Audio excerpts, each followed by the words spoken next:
Nós vimos que se uma função é diferenciável, ela é contínua. Novamente, a recíproca não é verdade. Mas isso também dá um critério de não diferenciabilidade. Porque se a função não for contínua, ela não pode ser diferenciável. Tá? Uma função que dá um salto, que explode num ponto, alguma coisa assim, ela não vai poder ser contínua. E aí, ela também não pode ser diferenciável. Ok? Mas o que nós fizemos agora foi a regra de Leibniz, e eu queria fazer uma aplicação da regra de Leibniz, bem simples.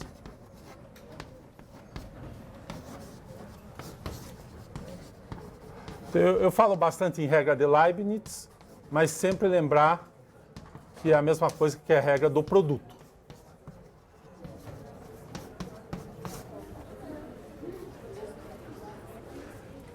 Então tem muitas aplicações. Você pode começar com uma muito simples, que é provar, por exemplo, que se f de x é igual a x ao quadrado, isso implica que f' de x em qualquer ponto x0 vai ser 2x0. Né? Então a gente pode chamar de aplicações, porque a gente vai fazer várias coisas aqui. Vamos escrever aplicações. Muito bem. Então como é que a gente faz isso? Ó, eu escrevo f de x como x vezes x. Portanto, a derivada, aplicando a regra de Leibniz, é a derivada da primeira vezes o valor da segunda no ponto, mais o valor da primeira vezes a derivada da segunda no ponto. Portanto, é x0 mais x0, que é 2 vezes x0. Então, aqui, se eu chamar essa função aqui de g e essa função aqui de h, aqui é f', é g', aqui é h, aqui é g e aqui é a derivada de h. Sem precisar novamente usar a definição, que nós já fizemos, na verdade, a definição pela definição, isso aqui nós fizemos lá no começo do curso. Agora a gente aplicando a regra de Leibniz sai imediatamente. Mas a segunda coisa que eu quero fazer é mostrar que, em geral, se n for um número inteiro, e nós vamos começar com um número inteiro positivo, então,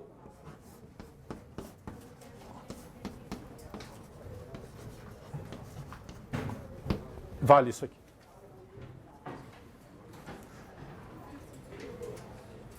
Essa é chamada regra do tombo.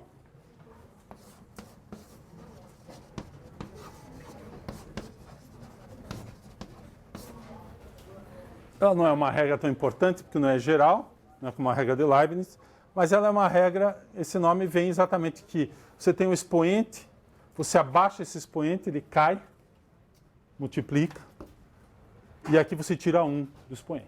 Então, se vocês olharem a fórmula de cima, é exatamente o caso particular disso quando n é igual a 2.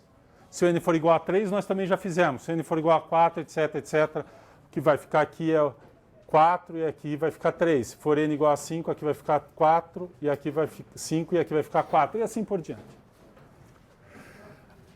O interesse desse exemplo 2, que é uma família de exemplos, na verdade, é que a partir daqui eu consigo calcular a derivada de qualquer polinômio. Porque eu sei derivar do xn, então eu sei x2, x3, x4, x5. Um polinômio é uma constante vezes essas expressões somadas, aplico as regras de derivação e derivo qualquer polinômio. Né? Usando isso aqui, qualquer polinômio, chamar de p, a função associada, que é da forma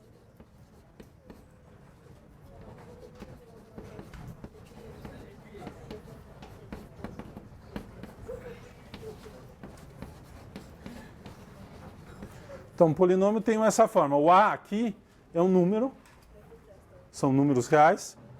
O x elevado a n, então pode ser 3x a quinta mais 2x à quarta, etc., até a constante.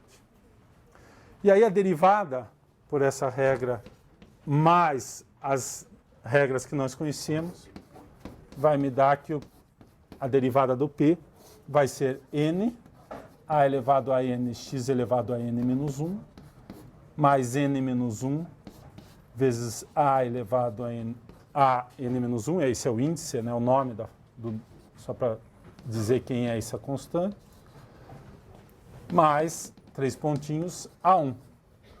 E o A0 é uma constante, desaparece, porque a derivada da constante é 0. E essa aqui, o x, a derivada é 1.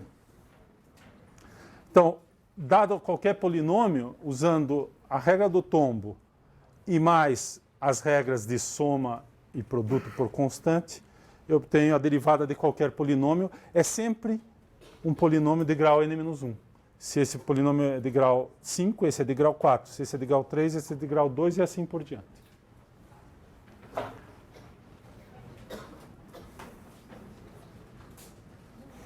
Então eu vou fazer a primeira demonstração. O livro faz duas demonstrações, na verdade são basicamente a mesma demonstração. Eu vou fazer duas diferentes. Na verdade, a que eu estou mais interessado em fazer é a que usa a regra de Leibniz e indução matemática. A ideia é a seguinte: f de x é igual a x a n. Então eu vou escrever isso aqui assim: x vezes x a n menos 1.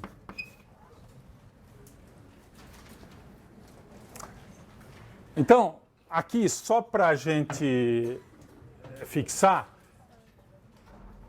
eu vou fazer isso se n for maior ou igual a 2. Para n igual a 1, eu já sei que é f de x igual a x a 1, eu sei derivar. Esse é o primeiro passo da indução. E o passo da indução vai ser dado que eu vou escrever nesta forma. Este aqui é o termo n-1. E aí eu vou conseguir provar para o termo n. Eu sei calcular deste, sei calcular desse, então eu vou saber calcular desse. O passo que diz que eu sei calcular desse aqui é o passo chamado passo de indução. É a hipótese de indução. Eu sei calcular até n-1, calculo para n. Então, demonstração por indução. Eu vou escrever a estrutura aqui, vou explicar um pouco porque provavelmente a maioria de vocês nunca viu isso aqui direito. Se viu, ouviu falar. Mas nunca usou muito, então a demonstração por indução nesse caso é: o primeiro passo é provar que vale para n igual a 1. A gente tem que provar isso. B, eu tenho que provar se vale para n igual a k menos 1, então também vale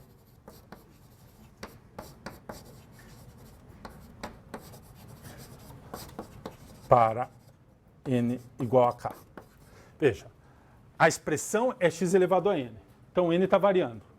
Eu estou falando número inteiro positivo. Então, começa no 1 e vai daí em diante. O primeiro caso é 1, depois é o 2, o 3, o 4. Então, eu vou provar, esse aqui nós já fizemos. Baixa 1, n menos 1, 1 menos 1, 0, x elevado a 0, para qualquer número x é 1. Essa é a regra do expoente. Então, esse é o caso que nós já fizemos da função f de x igual a x. Foi o segundo exemplo que nós fizemos de derivada, foi calcular f de x igual a x, que é o n igual a 1. A hipótese de indução é essa aqui. Isso é chamada hipótese da indução. Eu vou supor a hipótese de indução equivale para todo número. Na verdade, só nesse caso, tem duas formas. Eu posso supor que vale para todos os números menores ou iguais a k-1, ou só para o k-1. Porque, na verdade, eu passo de um para o próximo. E daí eu tenho que provar isso aqui. Isso aqui é a tese. A tese é o que a gente quer provar num teorema. Hipóteses são as condições, a tese. Na prova por indução, eu não tenho nenhuma hipótese aqui, eu só estou dizendo a função vale isso. Eu quero mostrar que a derivada vale isso aqui. Então, essa é a tese, na verdade, e essa é a hipótese, a função vale isso, e essa é a tese, a derivada vale isso. Então, o que eu vou provar é que, usando que para n-1 eu consigo fazer essa passagem, para k-1, então também eu consigo fazer para cá. Mas a ideia é a seguinte, você quer provar uma propriedade, a gente vai ver que tem muitas propriedades, inclusive nós vamos mais para frente trabalhar, quando a gente trabalhar com integração, nós vamos usar demonstrações por indução. Por isso que eu quero fazer essa aqui, que é extremamente simples, depois nós vamos fazer umas um pouco mais complicadas. A hipótese de indução, a demonstração por indução, ela trabalha sempre quando você está numa situação em que o teorema, a frase, a expressão, etc., envolve um conjunto de... ela basicamente depende de n, onde n é um número inteiro. Em geral, pode ser para os inteiros positivos, pode até incluir o zero, se for o caso, mas nesse caso não é muito importante. Mas a ideia é a gente trabalhar com números inteiros, provar para o primeiro número da sequência que você tem, nesse caso, começa com 1, e consegue provar, supondo que vale para um certo k-1, que pode ser arbitrário, vale para o próximo. Por que isso aqui demonstraria? Vale para 1, se eu consigo mostrar essa parte B, do 1 eu pulo para o 2, do 2 eu pulo para o 3. E esta é a indução. Este é o processo de indução. Então, na verdade, se eu provo por 1 e provo que eu passo de um número para o próximo número inteiro, então eu provo para qualquer número inteiro. E o que está indexando aqui essas expressões, observe que são expressões, para cada n é uma expressão diferente. Se eu puser n igual a 1 é uma expressão, n igual a 2 é outra expressão. Então, na verdade, isso aqui não é um teorema, não é é um conjunto, um para cada valor de n. E é por isso que a prova de indução se aplica. Porque, na verdade, eu provo para o primeiro caso e provo que de um caso eu pulo para o próximo. E aí, então, eu faço a indução e digo se vale para 1, vale para 2, vale para 3, vale para 4, vale para 5, etc. Isso é a demonstração por indução. Então, vamos lá. Então, eu faço assim. Bom, então, eu preciso provar esse n igual a 1. Lembrar que n igual a 1 é f de x igual a x. E nós já sabemos que f de linha em um ponto x0 é quanto? Qual é a derivada do x? 1. Mas observem que x elevado a n menos 1, aqui é 1 menos 1, é igual a x elevado a 0, que é igual a 1 para todo valor de x. Isso é uma definição da função potência. Qualquer número elevado a 0 dá 1. Isso é uma definição. Tá? E ela tem a ver com a continuidade das funções, basicamente. Mas isso aqui vale para qualquer número. Inclusive para o zero, neste caso. Isso aqui está constante. Quem está variando aqui é o zero. Então, quando você fizer o limite aqui, vai para 0. Vai para 1. Desculpa. Porque todos os outros pontos dá 1. Então, o limite, quando o x tende a 0 dessa expressão, dá 1. Então, a gente define também, neste caso, da função que isso aqui é igual a 0. Isso aqui, em geral, é uma indeterminação, mas não nesse caso. Quando o x aqui variar nessa expressão, que é sempre 1, para 0, é 1 é constante e o limite é 1. Então, eu defino que a função f de x, x elevado a 0, valendo sempre 1 para qualquer valor de x. Tá? Então, isso aqui, entre parênteses, vale para esse caso. Então, muito bem. Oi? 1, desculpe. Em geral, 0 elevado a 0 é uma indeterminação, mas não nesse caso. Ele é uma indeterminação, mas se eu fizer o limite, dá 1. Então, eu ponho nesta função, a função x elevado a 0, ela é definida como sendo identicamente 1 para todo valor de x. E é isso aqui. Então, a derivada, de fato, satisfaz essa fórmula. Eu abaixo aqui, dá 1, x elevado a 0. Então, abaixo 1 vezes 1, x elevado a 1 menos 1, que dá x elevado a 0, que é sempre 1. Que é exatamente isso. Então, esse é o primeiro passo. B. Vale, eu sei que a hipótese aqui desse passo é que vale para f de x, x elevado a k menos 1. E eu quero provar que vale para f de x igual a k. Então, o que eu sei é que isso aqui implica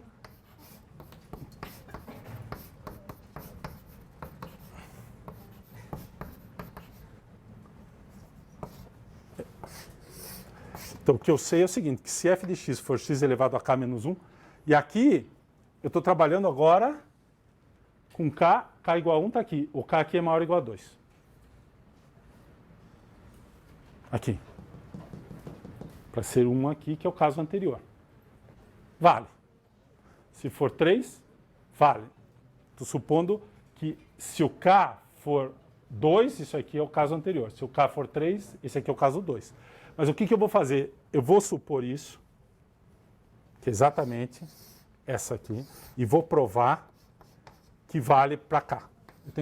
Esta é a hipótese de indução, isso implica isso, e a hipótese, o que eu quero provar é que vale para cá.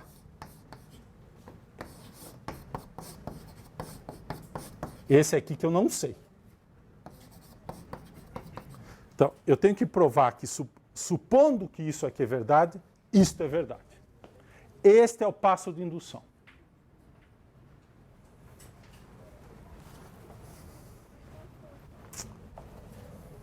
Este é o passo de indução. Se eu conseguir provar isso, o argumento chamado argumento de indução me garante que vale para qualquer k. Então, esse caso aqui, que é o caso que eu quero fazer, é n igual a k, é aqui que eu faço a regra de Leibniz. Eu escrevo assim. E tomem cuidado, aqui é bom tomar cuidado, novamente o k aqui já é maior ou igual a 2. Porque o caso 1 eu já cuidei. Então agora eu vou provar o caso igual a 2. E esse passo é o caso igual a 1 que eu escrevi aqui. Então vai para 2, para 3, etc. Muito bem. Então eu escrevo assim. Então aqui fica x, se o k for 2, aqui é x vezes x. Que nós já fizemos. Mas agora o k pode ser qualquer. Qualquer número maior ou igual a 2.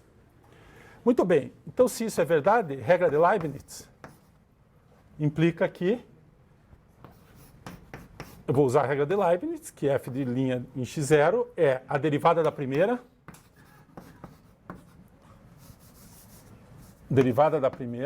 vezes a derivada da segunda vezes derivada da primeira vezes a segunda, calculando no x0. Mais a primeira vezes a derivada da segunda. Agora, então deixa eu escrever assim.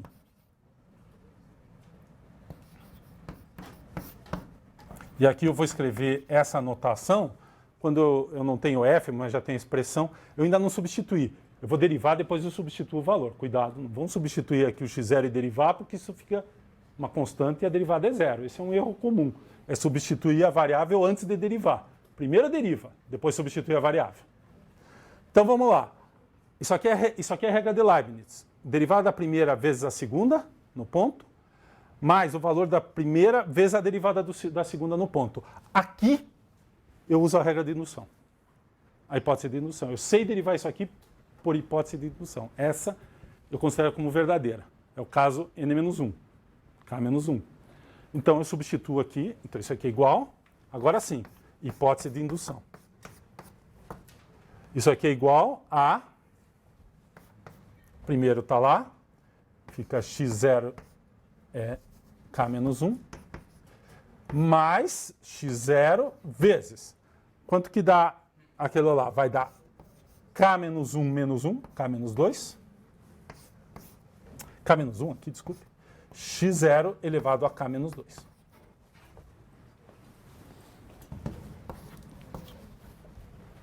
Pode ser de indução. Está meio... Deixa eu reescrever aqui só para limpar o quadro, pôr mais para baixo um pouco.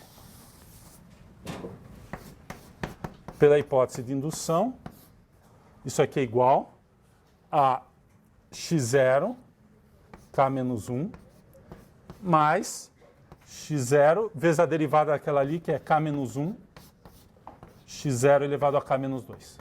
Tá. Então, eu derivei, esse aqui é... Aqui eu uso a hipótese de indução, que é essa expressão aqui. O resto já veio aqui de cima.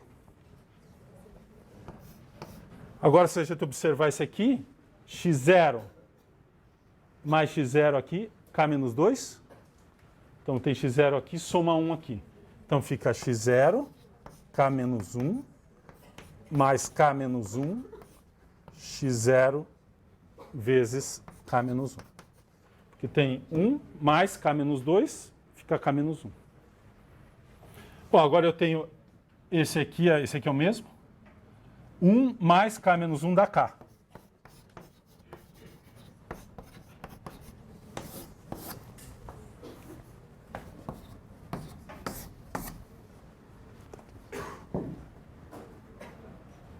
Então a demonstração foi feita assim. Provei para n igual a 1. Na verdade é n igual a k igual a 1. Suponho que vale para um valor que é n igual a k menos 1 e provo para o caso seguinte. Então, esta é a hipótese de indução. Eu considero isso verdadeiro. E provo isso. Último passo aqui? Aqui? Esse passo aqui eu só coloquei em evidência que fica 1 mais k menos 1 vezes x0 elevado a k menos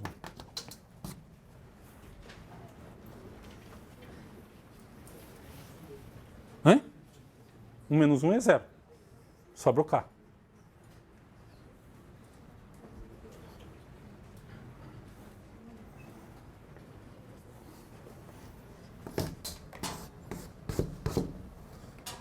Essa é a demonstração por indução. A demonstração que tem no livro, que são duas, na verdade, mas as duas são basicamente a mesma, é você trabalhar direto na expressão da derivada. Observe que eu não usei a definição de derivada aqui. A indução, mais a regra de Leibniz, me permitiu evitar, em qualquer momento, aqui o uso da definição de derivada. Eu usei só coisas conhecidas, que eu já sei fazer. O único passo que eu precisei usar a definição, na verdade, foi esse primeiro que nós já tínhamos feito. E aqui eu usei a regra de Leibniz. Mas a indução tomou conta, deu conta, está embutido aqui, na verdade, é claro, a definição. Mas nós não precisamos usar. No caso do binômio de Newton, funciona assim. Então, a segunda demonstração, hoje é uma aula de demonstrações, né? Binômio de Newton. Eu estou lembrando coisas aqui que vocês viram, que eu acho que binômio de Newton todo mundo ouviu falar, pelo menos. Pode não lembrar mais o que é. E a demonstração por indução, que é um argumento muito utilizado em várias circunstâncias, mas que a maioria de vocês eu acho que não viu. Mas o binômio de Newton, deixa eu lembrar, ele é uma coisa assim. É uma soma A mais B de dois números elevado a n. E ele tem uma expressão. Então, vai ser somatório de 0. E eu me lembro que vai aparecer aqui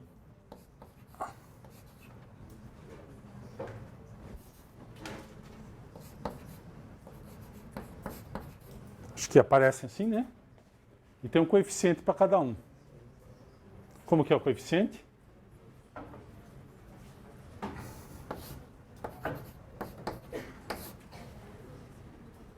É a combinação de n, k, k.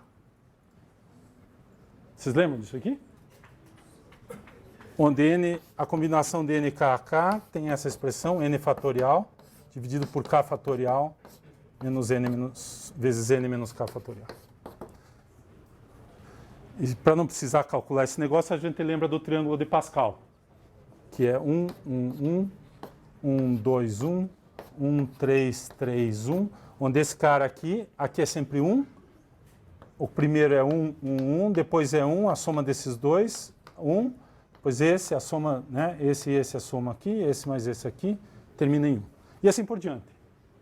Então, esse aqui vão ser os coeficientes que vão aparecer aqui. Então, no caso em que n é igual a 1, não tem muita graça, é A mais B. Aparece o primeiro e o segundo termo. Quando n é igual a 2, já dá esse aqui. Que é A mais duas vezes AB, mais A ao quadrado, mais duas vezes AB, mais b ao quadrado e depois etc. Certo? Então, vocês lembram disso aqui? Quem nunca viu o binômio de Newton? Levanta a mão. Então, tem gente que nunca viu. Então, eu recomendo que pegue o livro do ginásio, lá do... Não, ginásio não existe mais. Do colégio, que também é colégio. Do colegial, do ensino médio. Em algum lugar tem que ter o binômio de Newton. Em geral, ele vai aparecer quando fala de combinação, arranjo, aquelas coisas lá. Né? Parece que essa expressão aqui, n, é 1 vezes 2 vezes até n. É o chamado função fatorial. Então, se você escrever isso aí, vai dar, for variando o k, né? E tem, por definição, o zero fatorial é 1, para que você possa pôr k igual a zero nessa forma. Né? Então, esse aí é o chamado binômio de Newton. Como que usa esse negócio? É assim. Essa demonstração aqui, na verdade, porque eu vou usar isso de novo na integração, então... Mas aqui o que eu queria fazer, então agora voltando aqui, para fazer essa demonstração, nós vamos introduzir uma notação usando o binômio de Newton, que é a seguinte, ó. Quando eu escrevo essa expressão para fazer a derivada, a gente escreve assim. Eu mencionei já na aula passada que a gente pode introduzir o acréscimo, que é o ΔX, e chamar de H. Ou seja, se a gente está pensando no limite, o que a gente está pensando é assim, eu tenho o x0 aqui, e quando eu marco esse ponto, isso aqui é o ΔX. Então eu vou chamar essa diferença de H. Posso usar ΔX, mas vou chamar de H, é tradicional. Para economizar x, em vez de escrever ΔX, escrevo H. Então esse númerozinho aqui é o acréscimo.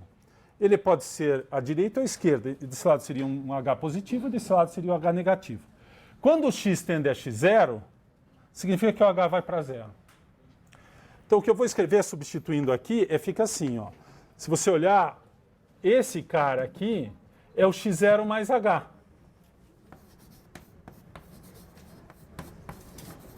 Então eu posso substituir nessa expressão e fica assim. É a mesma coisa que escrever assim. E a gente lê isso assim, né? A gente lê essa expressão aqui assim.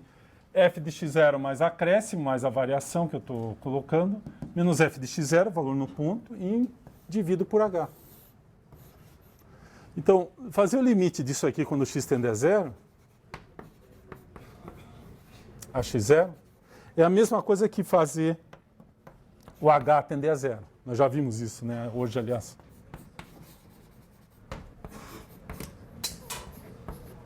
Essas duas expressões são totalmente equivalentes. Se esse limite existir, esse limite existe e o valor é o mesmo. E vice-versa. Esses limites são iguais quando existem. E se não existe, não existiria aqui, não existiria aqui. Então, se a função é diferenciável, eu posso calcular o limite assim ou assim. Posso testar se é diferenciável calculando este limite ou este limite. É exatamente a mesma coisa. Basta pensar nessa substituição. Então, o que eu vou escrever aqui vai ser exatamente, já que a função é x elevado a n, nós vamos usar esta expressão, porque vai ficar x mais h, x0 mais h elevado a n, que é o binômio de Newton. Então, o cálculo agora da derivada, vou usar essa expressão. Então, fica x0 mais h elevado a n, menos x0 elevado a n. Esse é o f de x, né? Nós estamos ainda lá no f de x igual a xn, é a segunda demonstração. Então, se vocês não ficaram convencidos pela demonstração por indução, agora vocês vão ficar convencidos por essa demonstração aqui, que é mais algébrica, é mais direta. Então, eu faço o limite quando o h tende a zero. Aqui está o x0, né, a função de x0 mais o acréscimo. Aqui a função no x0. E agora aqui eu ponho aquele negócio lá.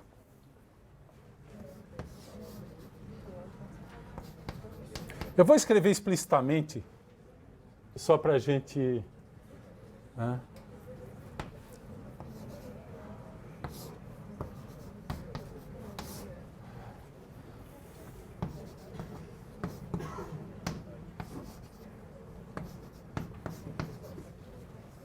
Vamos trocar, porque a ordem não é importante, né? Porque essa coisa é simétrica. Vamos pôr aqui n menos k, que vai começar com x0 elevado a n, só para ficar o polinômio na ordem certa. E aqui k.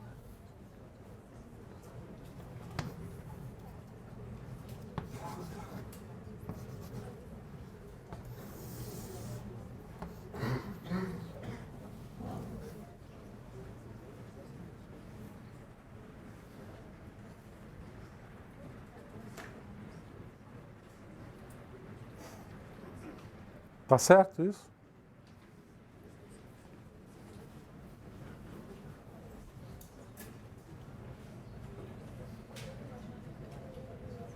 Todo mundo concorda que o que eu fiz aqui?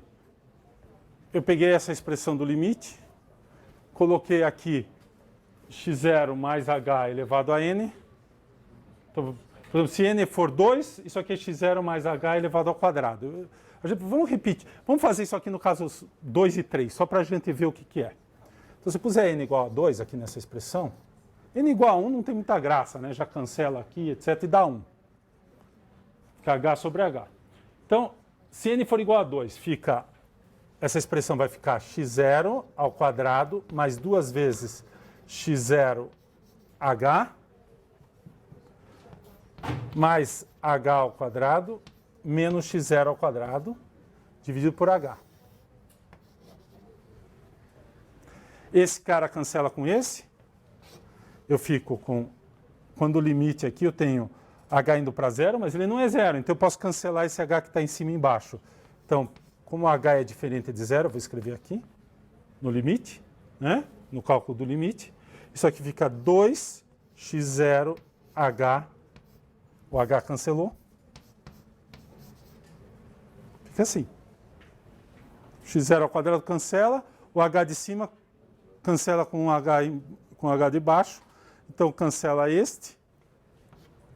E esse aqui fica isso. Quando eu fizer o limite disso, quando o h for para 0, dá 2x0.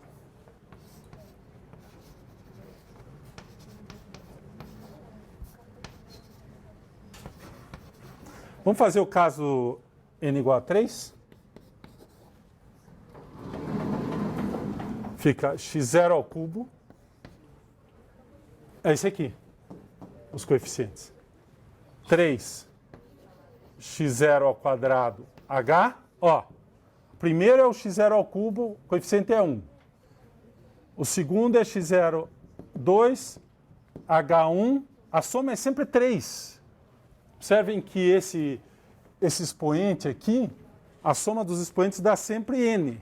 Então tem que dar aqui, mais 3x0h ao quadrado, mais h ao cubo.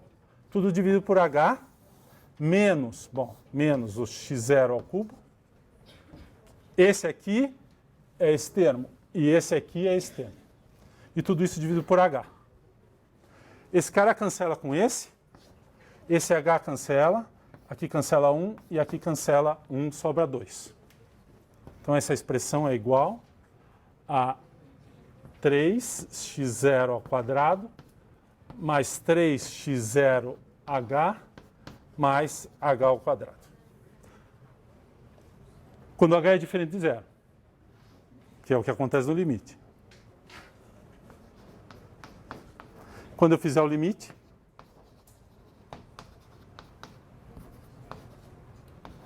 o que acontece? 0, 0, 3x0 ao quadrado.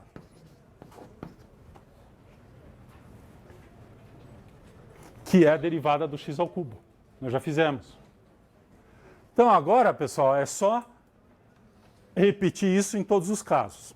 Então vamos tentar escrever isso explicitamente, usando a expressão do binômio. Então o truque aqui foi só reescrever nessa forma para usar o binômio de Newton. A outra demonstração do livro é a divisão de polinômios como eu fiz anteriormente. Mas eu vou agora tentar fazer o caso geral aqui, usando o que a gente sabe de álgebra. Dessa álgebra aqui. Então, aquela expressão que está lá em cima é essa aqui, né? É o somatório, quando k for de 0 até n, aqui é o coeficiente do binômio de Newton para cada k, x elevado a n menos k, h elevado a k, menos, eu vou olhar só o denominador, né? Só o numerador, embaixo é h. Então vamos calcular isso aqui para ver o que dá. Menos x0, aqui é x0, aqui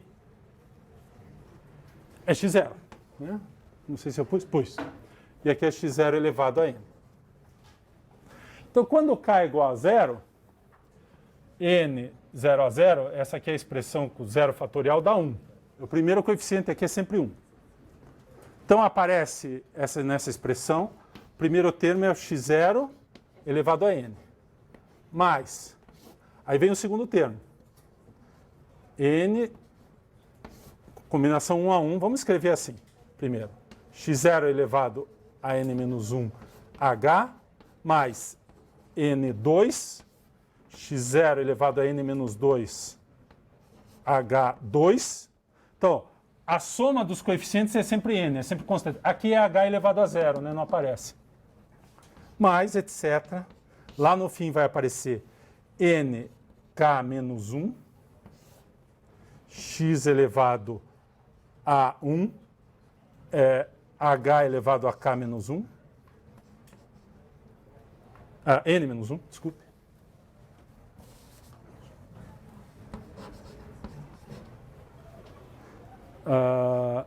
Porque esse é n menos k, aqui é que é n menos 1, desculpe. Então fica x elevado a 1, h elevado a n menos 1. E o último termo dessa soma é de novo 1 vezes h elevado a n, que é esse cara aqui. Se você olhar isso aqui, é o caso 3 disso aqui. Então aqui é 1, depois vem um número aqui, menos x0 elevado a n, que é esse cara aqui. Essa parte é isso. Então, esse cara aqui cancela. Exatamente essa conta aqui. Cancela esse. Sobram esses termos intermediários. Este termo aqui, quem que é esse termo aqui? Esse é o termo que vai sobreviver. Agora eu vou dividir por n, por h.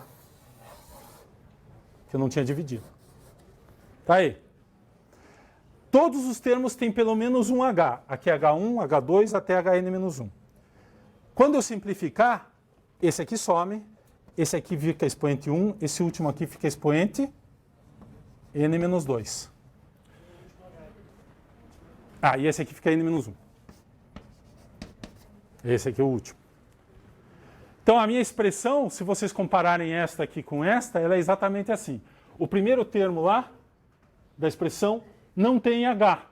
Todos os outros têm H. E o H eu cancelei, esses Hs todos foram cancelados com esse de baixo. Então, é uma expressão igual àquela ali, ou esta, onde tem um termo que não envolve H e todos os outros envolvem H.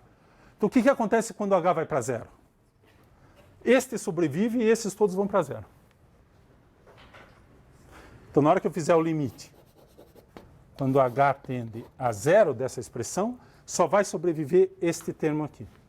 Então, o resultado é, vou escrever aqui, bem grande. Eu vou reescrever. Então, vai ficar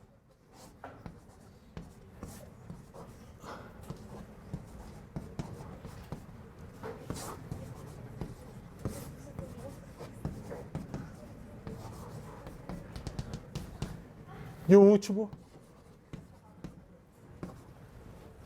fica o limite dessa expressão quando h tende a zero. Mas isso é um polinômio na variável h. Portanto, o limite disso é a soma dos limites. A soma dos limites, todos esses termos aqui, o h vai para zero. Isso aqui é uma constante, isso é uma constante, o h vai para zero, isso vai para zero, para zero, para zero, para zero. Todos esses termos vão para zero. Só sobra esse. Agora eu vou escrever a expressão.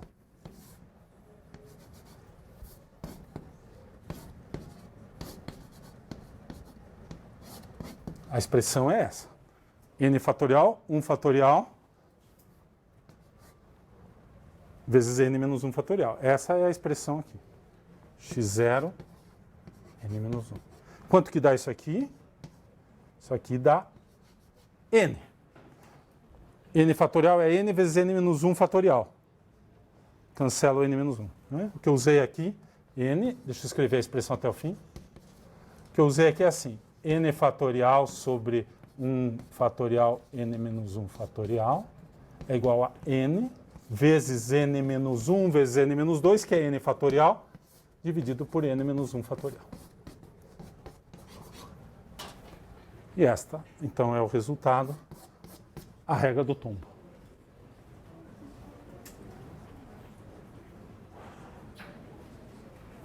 Então, eu não preciso, na verdade, calcular esse negócio aqui, explicitamente. Eu só preciso calcular este aqui. Que aqueles todos vão para zero, porque o h vai para zero aqui.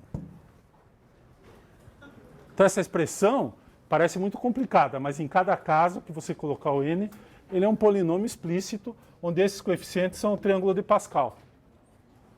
E o primeiro sempre cancela, ele aparece aqui e aqui, e ficam os intermediários, do segundo até o último. E esse cara aqui, só o primeiro é que vai sobreviver, porque eu vou dividir por h. Os outros termos todos mantêm um termo em h, quando h for para zero, tudo aqui vai para zero, só sobra esse. Então esse aqui é o único sobrevivente. E esses aqui vão todos para zero. Então o resultado é n, x a 0, n menos 1. A nossa fórmula do tombo. Regra do tombo. Mas vejam que a aula de hoje, aparentemente, nós aprendemos muito pouco em termos de cálculo de derivadas. Só a regra de Leibniz e a regra do tombo. Mas tem bastante conceito. Bom, tem o teorema da continuidade, que foi muito importante, nós vamos usar de vez em quando. Mas essas demonstrações, na verdade, tem vários passos que a gente vai usar mais para frente. Então, eu quero calcular. Essa é a definição da derivada e essa é a conta usando o binômio de Newton, que é x mais 0 mais h elevado a n. Eu apliquei o binômio de Newton aqui.